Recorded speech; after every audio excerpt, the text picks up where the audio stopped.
başkadır. Bu sevgi dünyası şirin dünyadır. Ben de sevip birine aşık olmuşam. Hissedirem deli kimi vurulmuşam. Sevdiğim insan o kadar güzeldi, ne de xoşbəxtlik onunla geldi. Yüreğim bir tek sevibdir onu. Ömrümün olsun onunla sonu. Ona düşülen seven yüreğim var benim. Şükürler olsun meleğim var benim. Daha bu hayat yıkabilmez ki beni. Yaşamak için bir gereğim var benim. Onu düşünen seven yüreğim var benim. Şükürler olsun meleğim var benim. Daha bu hayat yıkabilmez ki beni. Yaşamak için bir gereğim var benim.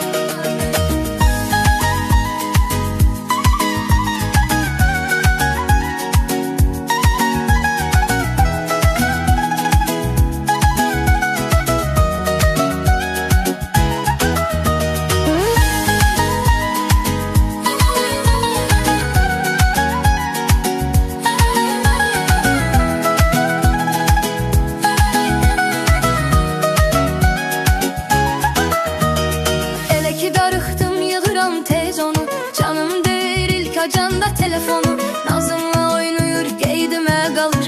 O da məni çox sevir, mənlə nəfəs alır. Benim ona qarşı sevgim sonsuz. Yanımda yoxsa ələrəm onsuz. Mənim həyatimi ben asıdır o. Gecə yuxularımın rüyasıdır o. Onu düşünərsə mən yüreğim var benim. Şükürler olsun meleğim var benim. Daha bu hayat yıkabilmez ki beni. Yaşamak için bir gereğim var benim.